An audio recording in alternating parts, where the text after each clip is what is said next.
কোরআনের সূরা তাওবার ৫ নম্বর আয়াতে হিংসা ছড়াচ্ছে বলেছিল, মনে পড়ছে? ওই বিজেপি নেতার বিরুদ্ধে এই বাংলায় প্রায় ১,০০০ মামলা হয়েছে, কেস হয়েছে।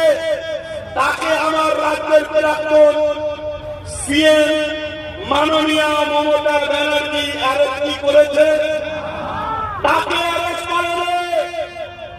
কিন্তু তোমার এই ভাঙড়ে কোন একজন মহিলা বলেছিল মমতা ব্যানার্জির স্বামী নেই, বলেছিল না?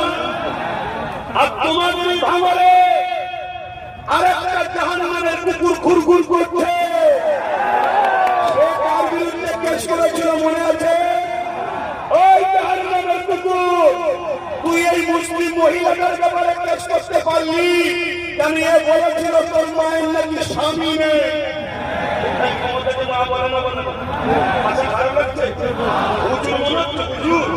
হুজুর বলবে কেন আমার ইসলামের বিরোধী হচ্ছে, এখন হুজুর তসবি করবে? ওটা হুজুর নয়, ভণ্ড।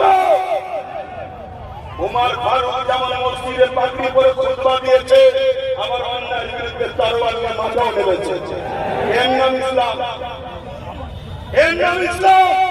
দাদা হুজুর রহমাতুল্লাহ আলাইহি যেমন গদিতে বসে পীর মুরিদি করেছে, পাড়ায় পাড়ায় গিয়ে পীরের শিক্ষা দিয়েছে, আবার কলকাতার রাস্তাতে দাঁড়িয়ে ব্রিটিশের বিরুদ্ধে হুঙ্কার দিয়েছে। এর নাম ইসলাম। আমার কথা ভাষা খারাপ লাগছে, কথা সত্যি করে বলো। তখন এই মুসলিম মহিলাদের নামে কেস দিল আর তাকে অ্যারেস্ট করলো রাজ্য সরকার। আমি প্রশাসনকে দোষ দেবো না, প্রশাসনকে দোষ দেবো না, কেন প্রশাসন চাকরি করে।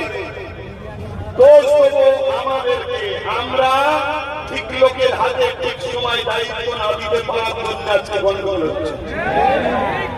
দুটো গেল,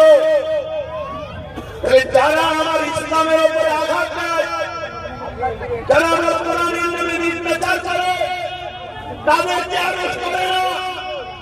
যারা কিরকমে চলতি ভাষার স্বামীকে চলতি ভাষায় যেটা বলে, আঞ্চলিক ভাষায় যেটা বলে, সেইটা বলে আক্রমণ করেছে যে মমতা ব্যানার্জির স্বামী নাই।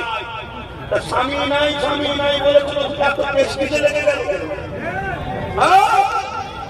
তুমি আমার ভাইয়ের বিষয় বলতে যাচ্ছ, আমি ঘটাওনি, অনেক দূর পর্যন্ত যাবো, আমি বার করে ফেলবো।